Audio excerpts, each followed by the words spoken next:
မနက်မိုးလင်းတိုင်းမှာကော်ဖီကောင်းတစ်ခွက်ကိုအလုံးတောင်းတနေမယ်လို့ယုံကြည်ပါတယ်အခုကျွန်တော်တောင်းနေတဲ့ကော်ဖီကတော့ပလာစီကော်ဖီဖြစ်ပါတယ်ခင်ဗျာဒီပလာစီကော်ဖီမှာဆိုရင်တော့ထူးခြားတာကတော့ဒီလိုဖာလေးနဲ့ကျတော့အထဲမှာ10ထုတ်ပါပါတယ်ဒီလိုအထုပ်နဲ့ကျတော့အထဲမှာအထုပ်30ပါတာဖြစ်ပါတယ်အဲ့တော့ကျွန်တော်တို့ကကော်ဖီကိုစပြီးတော့စမ်းတောင်းဝင်မိတ်ဆွေတွေဆိုတော့ဖာလေးနဲ့စမ်းတောင်းလို့ရတယ်လို့မျိုးကျွန်တော်တို့ကော်ဖီကိုကျွန်တော်မဖြစ်မနေနေ့စဉ်နဲ့များတောက်သုံးဆွဲတဲ့သူများဆိုတော့ဒီအထုပ်ကြီးနဲ့ဝယ်တောက်တာပို့ပြီးတော့မှဈေးနှုန်းချို့တာဆိုတာနဲ့ရရှိမှာဖြစ်ပါတယ်ခင်ဗျာ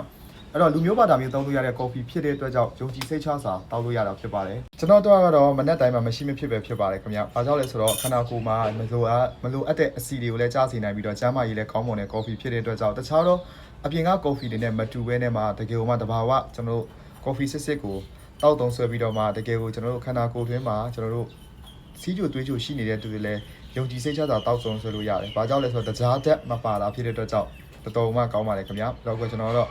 ဒီနေ့ရေနည်းနည်းရောက်များသွားတယ်ခင်ဗျာအရသာလည်းလုံးဝ very good ပါပဲခင်ဗျာ